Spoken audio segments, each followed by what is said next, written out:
Hi hello నమస్తే నా పేరు సంధ్య. అందరు ఎలా ఉన్నారు? బాగున్నారా? అందరూ బాగుండాలని మనస్ఫూర్తిగా భగవంతుడిని కోరుకుంటున్నాను. ఈ రోజు అయితే ఫుల్ వర్షం పడుతూనే ఉందండి. ఈ రోజు అని కాదు, రోజు వర్షాలు అయితే పడుతున్నాయి. ఒక్కసారి మిద్దె తోట ఎలా ఉందని పైకి వచ్చి చూస్తున్నాను. వంకాయలు అయితే ఉన్నాయి. ఈ రోజుకు వంకాయలు కర్రీ, కాకరకాయలు కూడా ఉన్నాయి. పైన అయితే క్లీన్ ఏం చేయలేదు ఈరోజు, ఎందుకంటే వర్షం పడుతుంది కదా. వర్షం తగ్గిన తర్వాత క్లీన్ చేద్దాం అనుకుంటున్నాను. ఎందుకంటే మళ్ళీ ఇప్పుడు క్లీన్ చేశాను అనుకోండి, వర్షం అనేది పడుతూనే ఉంది. క్లీన్ చేసినా క్లీన్ చేయనట్టే ఉంటుంది కాబట్టి చేయలేదు. సాయంత్రం చేద్దాం అనుకున్నాను. ఇంకా ఫ్రెష్గా అయితే వంకాయలు ఉన్నాయండి, నిగనిగలు ఆడుతున్నాయి. నల్ల వంకాయలు మసాలా కర్రీకి అయితే చాలా బాగుంటుంది, ఫ్రైకి కూడా బాగుంటుంది.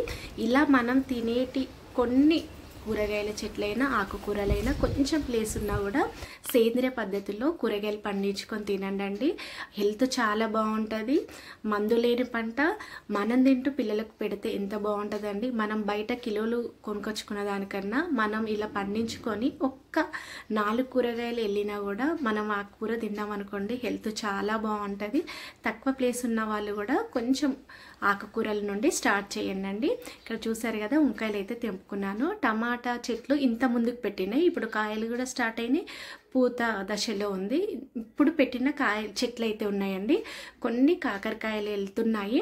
పురుగు పట్టిందండి కాకరకాయలు అయితే, ఎందుకంటే ఇప్పుడు వర్షాకాలం కాబట్టి ఆకు పురుగు అనేది ఉంటుంది. ఆకు పురుగు పోవాలంటే నీమ్ ఆయిల్ స్ప్రే చేసుకున్నాం అనుకోండి, ఆకు ముడత అనేది పోతుంది, పురుగు కూడా పోతుంది. వర్షాలు పడుతున్నాయి కదా, ఇప్పుడు కొట్టామనుకోండి ఇంకా చెట్లకు లాభం అనేది ఏమి ఉండదు. ఎందుకంటే ఇట్లా కొట్టగానే ఆకు మీద మొత్తం స్ప్రే చేసామనుకోండి, వర్షం పడితే ఆ స్ప్రే అనేది వెళ్ళిపోతుంది కదా. వర్షాలు తగ్గిన తర్వాత కొంచెం ఎండ తగిలేటప్పుడు మనము స్ప్రే చేసుకున్నాం అనుకోండి, కాయలు అనేటివి పురుగు పట్టకుండా ఉంటాయి. మీకు ఎవరికైనా ఇలా అయితే ఒక్కసారి నీమ్ ఆయిల్ స్ప్రే చేసుకోండి. ఇంకా కాకరకాయలు అయితే ఈరోజు పులుసు చేద్దాం అనుకుంటున్నాను, వంకాయలు ఫ్రై చేద్దామని అనుకుంటున్నాను. ఈరోజు అయితే 2 కర్రీలు అయితే చేస్తున్నాను. మన మిద్దె తోటలో వెళ్ళిన కూరగాయలతోటి కొంచెము కరివేపాకు తెంపుకొని వచ్చాను. ఇంకా రాగానే నేనైతే ఏ రోజుది ఆ రోజు టీవీ పెట్టుకొని పాటలు వింటూ ఉంటాను. అలా వింటూ ఇలా పని చేసుకుంటూ ఉంటే అలసట అనేది ఉండదండి. తక్కువ టైంలో ఎక్కువ పని అయినా చేసుకోవచ్చు. ఇలా మనం బాబా పాటలైనా, లక్ష్మీదేవి పాటలైనా, ఏ పాటలైనా ఏ రోజుదో ఆ రోజు మనకి ఇంట్లో పని ఎక్కువనే ఉంటుంది కదా. ఆ రోజు మనం కొంచెం ఇలా పాటలు వింటూ ఉంటే మనకు మార్నింగ్ టైంలో ప్రశాంతంగా ఉంటుంది. అదేవిధంగా డే కూడా ప్రశాంతంగా గడిచినట్టు నాకు అనిపిస్తుంది. మీరు ఒక్కసారి ఇలా ట్రై చేయండి, మీకు కూడా అదే విధంగా అనిపిస్తుంది. ఇప్పుడు ఇంట్లో పనులన్నీ పూర్తి చేసుకున్న తర్వాత ఇంకా పాప కొరకు రైస్ పెట్టానండి. ఇప్పుడు వంకాయ వేపుడు చేస్తున్నాను. పొడులన్నీ వేసి పప్పులతోటి కందిపప్పు 1 కప్పు, శనగపప్పు 1 కప్పు, మినపప్పు 1 కప్పు, పల్లీలు 1 కప్పు, తర్వాత కొంచెం ఒక 7-8 ఎండుమిరపకాయలు వేసుకొని, వెల్లుల్లి వేసుకొని, తర్వాత 1 స్పూన్ అంతా జీలకర్ర వేసుకొని ఇవన్నీ దూరగా ఫ్రై చేసుకోవాలి. సిమ్ములో పెట్టుకొని ఫ్రై చేసుకోవాలి. ఇది మనం ఫ్రై చేసుకొని ఇలా పెట్టుకున్నాం అనుకోండి, ఆయిల్ లేకుండా ఫ్రై చేస్తున్నాను. ఇలా మనకు 1 నెల రోజుల దాకా కూడా ఉంటుంది. ఇలా పెట్టేసుకొని స్టోరేజ్ చేసుకొని ఫ్రిడ్జ్లో పెట్టుకున్నాం అనుకోండి, మనకు కావాలనుకున్నప్పుడు ఈ విధంగా వాడుకోవచ్చు. చాలా బాగుంటుంది. మరీ మెత్తగా కాకుండా కొంచెం బరుకుగా చేసుకొని పెట్టుకోవాలి. ఈ విధంగా అయితే ఇప్పుడు మిక్సీలో పట్టుకున్నాను. చల్లారినాయి కదా పప్పులన్నీ, చల్లారిన తర్వాత మిక్సీలో పట్టేసుకొని పక్కకు పెట్టుకున్నాను. ఇప్పుడు ఫ్రై అయితే చేస్తున్నాను. మనం మిద్దె తోటలు వెళ్ళినాయి కదా, ఇట్లా ఒక 5 నిమిషాలలో అయితే కర్రీ అయిపోతుందండి. ఈ వంకాయలు అయితే, ఈ వంకాయలని కాదు టమాటాలైనా ఏ ఆకుకూరలైనా సరే మనం మసాలా వంకాయకి ఏ విధంగా కట్ చేసుకుంటామో ఈ వంకాయలు అదే విధంగా కట్ చేసుకొని ఈ పప్పును ఆ వంకాయలలో పెట్టేసుకొని పక్కకు పెట్టుకోవాలి. ఇప్పుడు ఒక స్టవ్ మీద గిన్నె పెట్టుకొని ఆయిల్ వేసుకొని, కొంచెం ఆయిల్ ఎక్కువ పడుతుంది ఎందుకంటే మనము పప్పులని ఆయిల్లో ఫ్రై చేసుకోలే కదా, అందుకని కొంచెం ఆయిల్ ఎక్కువ వేసుకున్న తర్వాత కొంచెము ఆవాలు, జీలకర్ర వేసుకొని అవి ఫ్రై అయిన తర్వాత మనము వంకాయలను పప్పు పేస్ట్ పెట్టుకున్నాం కదా, ఆ వంకాయలను ఆయిల్లో వేసుకొని సిమ్లో పెట్టుకొని ఫ్రై చేసుకోవాలి. మూత పెట్టేసుకున్న తర్వాత ఒక 5 నిమిషాల తర్వాత ఈ విధంగా కలుపుకున్నాం అనుకోండి, కొంచెం ఫ్రై అవుతాయి. ఇప్పుడు కరివేపాకు వేసుకుందాము. ఇలా ఫ్రై చేసుకున్నప్పుడు కొంచెం కరివేపాకు వేసుకున్నాం అనుకోండి, టేస్ట్ బాగుంటుంది. మీరు ఒక్కసారి ట్రై చేసి చూడండి, పిల్లలు చాలా ఇష్టంగా తింటారు. కొంచెం పసుపు వేసుకున్న తర్వాత 2 నిమిషాలు ఫ్రై చేసుకున్న తర్వాత ఇప్పుడు కొంచెము మనం పొడి చేసుకున్న పప్పుల పొడి వేసుకొని సిమ్లో పెట్టుకొని ఒక్క 3 నిమిషాలు ఫ్రై చేసుకోవాలండి. కొంచెము హై ఫ్లేమ్లో పెట్టామనుకోండి ఈ పప్పు అనేది మాడిపోతుంది, మళ్ళీ ఫ్రై అనేది టేస్ట్ ఉండదు, మాడి వాసన వస్తుంది. కాబట్టి సిమ్లో పెట్టుకొని ఒక్క 3 నిమిషాలే ఫ్రై చేసుకోవాలి. ఈ విధంగా చూసారా మనము ఏ విధంగా ఫ్రై చేసుకుంటున్నామో ఒక్కసారి మీరు ట్రై చేయండి. పిల్లలు ఇష్టంగా తింటారు, పిల్లలని కాదు మనకు కూడా నచ్చుతుంది. పిల్లలు పప్పు తినని వాళ్ళకు ఈ విధంగా అన్ని పప్పులు ఉంటాయి కదా, అన్ని పప్పులు వేసి ఈ విధంగా కూడా చేసి పెట్టవచ్చు. ఇంకా అయ్యింది, రెడీ చేసుకొని పెట్టుకున్నాను, పక్కకు పెట్టుకున్నాను, స్టవ్ ఆఫ్ చేశాను. ఇంకా కాకరకాయలు కట్ చేసుకొని కాకరకాయ పులుసు అయితే చేశానండి. కాకరకాయ పులుసు అయితే మీకు చూపించలేదు ఎందుకంటే వీడియో లెంత్ ఎక్కువైపోతుంది. ఇప్పటికే వీడియోకి లెంత్ చాలా వచ్చింది అనుకుంటున్నాను. ఇంకా కాకరకాయ పులుసులో చేదు ఉన్నాయంటే కొంచెం మనకి బెల్లం వేసుకున్నాం అనుకోండి, చేదు అనేది బెల్లము తినేస్తుంది, కొంచెము టేస్ట్ కూడా బాగొస్తుంది. ఒక్కసారి ట్రై చేయండి, మీకు తెలిసుంటే ట్రై చేస్తారు, తెలియని వాళ్ళు ఉంటే ఒక్కసారి బెల్లం వేసి ట్రై చేయండి. ఇంకా పాప కాలేజీకి వెళ్ళిపోయింది, నేను ఫ్రెష్ అప్ అయ్యి ఈ విధంగా గడప అయితే పుదించుకుంటున్నాను. ఇవాళ గురువారం కదా, ఇంకా మొత్తం దేవుని దగ్గర ఫోటోలు విగ్రహాలు కూడా క్లీన్ అయితే చేసుకున్నాను. ఈరోజు గురువారం కాబట్టి గురువారం, అందులో రేపు మళ్ళీ శుక్రవారం శనివారం కదా, ఆ వారాలలో క్లీన్ చేసుకుంటాను. అంటే నెలకు ఒక్కసారి క్లీన్ చేసుకుంటాను. వారం అలా ఏం చేసుకోనండి. ఇంకా మనం డేట్ టైం అయిపోయిన తర్వాత ఈ విధంగా క్లీన్ చేసుకొని పెట్టుకోవాలి. ఇంకా బయట అంతా ముగ్గు వేసుకొని పెట్టుకున్న తర్వాత ఇంకా దేవుని రూమ్లోకి వచ్చేసి పువ్వులు అయితే ఈ విధంగా తీసి పెట్టుకుంటాను ఒక కవర్లో. ఎందుకంటే మనకు మిద్దెతోటి ఉన్నది కాబట్టి ఈ పువ్వులు కిచెన్ వేస్ట్ అంతా మనం మట్టిలో కొంచెం తీసి మట్టిలో వేసామనుకోండి మంచి బంగారం లాంటి ఎరువు తయారవుతుందండి దేవునికి పెట్టిన పూలైతే. ఇంకా అన్ని పూలన్నీ తీసుకొని ఒక కవర్లో పెట్టేసుకున్న తర్వాత ఇంకా క్లీన్ అన్నీ మొత్తం చేసుకుంటున్నాను. విగ్రహాలు తీసి ఒక ప్లేట్లో పెట్టుకున్నాను, దీపం కుందులన్నీ తీసి ఒక దాంట్లో పెట్టేసుకొని మొత్తం అయితే క్లీన్ అయితే చేసుకుంటున్నాను. ఫోటోలు కూడా మొత్తము క్లీన్ చేసుకున్నానండి. చూస్తున్నారు కదా, ఈ విధంగా మనము క్లీన్ చేసుకున్నాం అనుకోండి, నెలకు ఒకసారి క్లీన్ చేసుకోవాలి. ఊరికే దేవుని రూము ఫోటోలు అనేటి వారానికి ఒకసారి అయితే క్లీన్ అయితే నేనైతే చేయనండి. మీరు కూడా ఎవరైనా చేసి చేయకండి. ఎందుకంటే ఊరికే క్లీనింగ్ చేసామనుకోండి లక్ష్మీదేవత అమ్మవారు ఇంట్లో నుంచి వెళ్ళిపోతూ ఉంటుంది. కాబట్టి నెలకు ఒకసారి క్లీన్ చేసుకుంటే సరిపోతుంది. అందులో పండుగల టైంలో క్లీన్ చేసుకుంటే సరిపోతుంది. ఇంకా వచ్చేది బోనాలు కాబట్టి నెక్స్ట్ సండే మళ్ళీ శుక్రవారం శనివారం మళ్ళీ క్లీన్ చేసుకోను కదా, కాబట్టి ఈ రోజైతే గురువారం రోజైతే క్లీన్ అయితే చేసుకొని పెట్టుకున్నాను. కొంచెం చింతపండు వేసుకొని మొత్తం క్లీన్ చేసుకొని పెట్టుకున్నాను. ఈ విధంగా ఫోటోలకు కూడా ఇంకా గంధము కుంకుమ బొట్లు పెట్టేసుకొని పెట్టుకున్నానండి. సింపుల్గా మనం ఈ విధంగా కొంచెం టైము తక్కువ ఉన్న టైంలో కూడా కొంచెము ఎక్కువ శ్రమ పడవలసి వస్తుంది, కానీ చేసుకోవాలి కదా, మనం తప్ప ఇంకెవరు చేసుకోరు కాబట్టి ఇంకా చేసుకుంటూ పోవాలి. ఇట్లా ఫోటోలకు పెట్టుకొని విగ్రహాలకు కూడా ఫోటోలు బొట్లు అయితే పెట్టేసుకొని పెట్టుకున్నాను. విగ్రహాలు ఎంత కలకలలాడుతున్నాయండి. అమ్మవారిని చూస్తుంటే అయితే బంగారు తల్లి ఎంత ముద్దుగా అనిపిస్తుందో నాకైతే.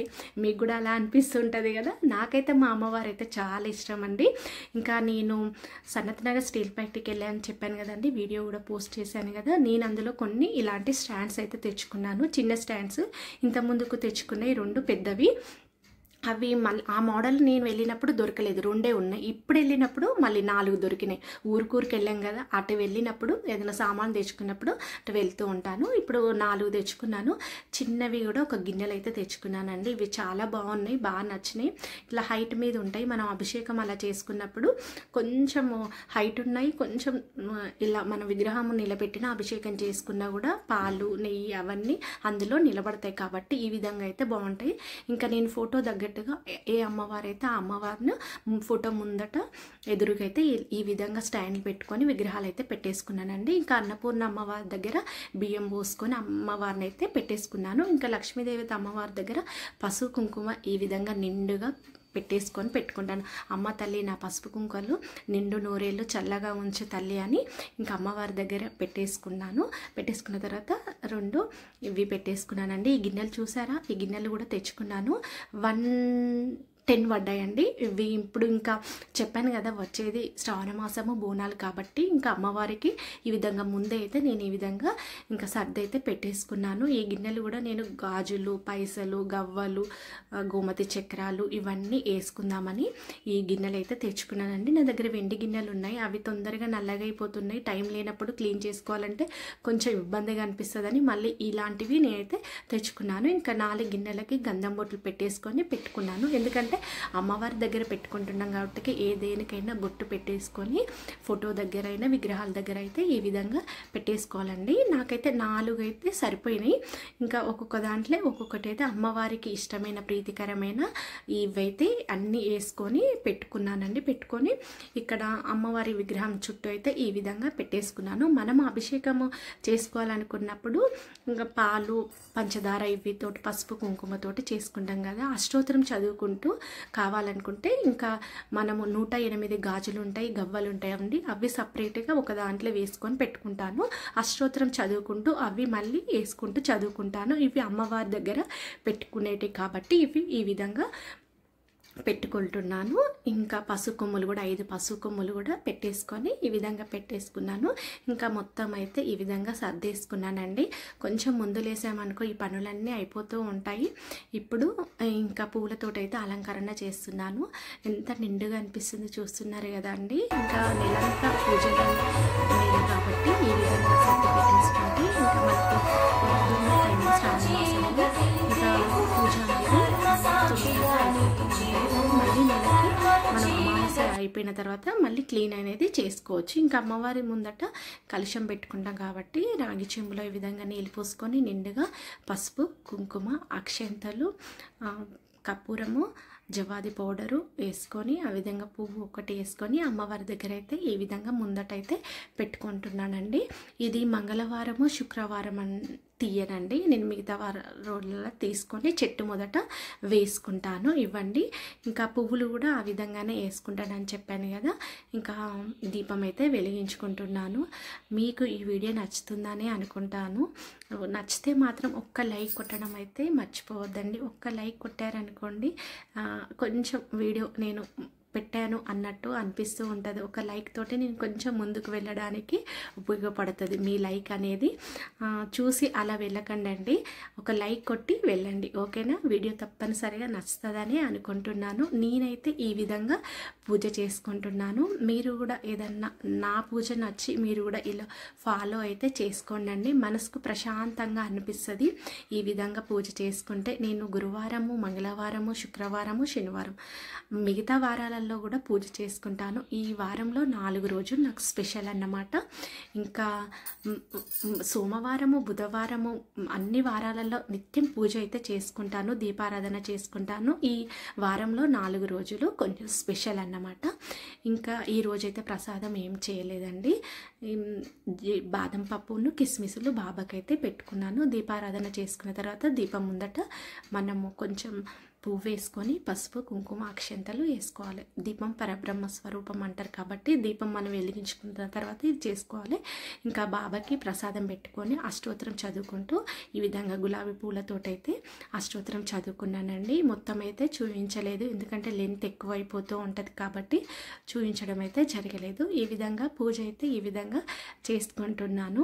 ఇంకా మనం ప్రశాంతంగా పనులన్నీ అయిపోయిన తర్వాత పూజ చేసుకునేటప్పుడు మనకేమి కావాలనుకున్న అక్కడ దగ్గర పెట్టుకోవాలండి. మనం పూజ చేసేటప్పుడు ఊరికే లేవకూడదు. ఎందుకంటే పూజ మనము ప్రశాంతత కొరకు చేసుకుంటాం కాబట్టి ఈ విధంగా మనం లేవకుండా అన్నీ మన దగ్గరనే తెచ్చుకొని పెట్టుకున్నాం అనుకోండి, ఈ విధంగా పూజ అనేది ప్రశాంతంగా చేసుకోవచ్చు. ఇంకా ఈరోజు ఇంకా బాబాకి అయితే కొబ్బరికాయ కొట్టేసుకున్నానండి. కొట్టేసుకొని ఇవాళ గుడికి వెళ్దాం అనుకున్నాను, కానీ కుదరలేదు. అంటే కొంచెం పని ఉండడం వల్ల కుదరలేదు. తర్వాత వెళ్దామని అనుకున్నాను. ఈ విధంగా అయితే కొబ్బరికాయ కొట్టేసుకొని పెట్టుకున్నాను. ఇంకా ఈరోజు బాబాకి పంచహారతి అయితే ఇస్తున్నానండి. పంచహారతితోటి ఈరోజు పూజ అయితే ప్రశాంతంగా చేసుకున్నాను. చూస్తున్నారు కదా. పంచహారతి ఇచ్చుకొని పూజ చేసుకుంటే కొంచెము మనసు ప్రశాంతంగా అనిపిస్తుందండి. నాకైతే అనిపిస్తుంది. మరి మీకు ఎలా అనిపిస్తుంది అనేది కామెంట్ రూపంలో తెలియచేయండి. నా పూజ నా పనులు మీకు నచ్చితే ఒక్క కామెంట్ కూడా పెట్టండి. ఒక కామెంట్ పెడితే నాకు కూడా మీకు నేను పెట్టే వీడియో అనేది మీకు యూస్ఫుల్ అవుతుంది అని అనుకుంటాను. ఓకేనా? మరి చూస్తున్నారు కదా, మీరు కూడా మా దేవుళ్ళని అందరినీ మొక్కుకోండి. మీకు కూడా హారతి ఇస్తున్నాను. మీరందరూ బాగుండాలి, అందులో నేను ఉండాలని మొక్కుకుంటున్నాను. ఇంకా ఈ విధంగా పంచహారతి ఇచ్చిన తర్వాత హారతి ఇచ్చుకున్నాను. హారతి ఇచ్చుకున్న తర్వాత ఇంకా ఇంట్లో పనులన్నీ అయిపోయినాయి కదండి. ఇంకా తర్వాత మిగతా పనులన్నీ చేసుకుంటూ ఉంటాను. బట్టలు పిండుకోవడము, మిగతా పనులన్నీ. వర్షాలు పడుతున్నాయి కాబట్టి బట్టలు అయితే అస్సలకే ఆరటం అయితే లేదండి. ఇంటి నిండా బట్టలే ఉంటున్నాయి. కంటిన్యూగా వర్షాలే పడుతున్నాయి కదా, అందులో వారాల టైం వచ్చినప్పుడు ఇంకా మనం బెడ్షీట్లు అనేటివి అన్నీ తీస్తూ ఉంటాం కదా, టవల్స్ ఉంటాయి, బెడ్షీట్లు ఉంటాయి కాబట్టి అస్సలకే ఆరటం లేదు బట్టలు అయితే. చూస్తున్నారు కదండి, పూజ అయితే పూజ చేసుకున్నాను. బాగా పూజ అయితే మీకు నచ్చిందని అనుకుంటున్నానండి. నేను చేసుకున్న పూజ అయితే మీకు నచ్చితే ఒక్క లైక్ కొట్టడం మర్చిపోవద్దండి.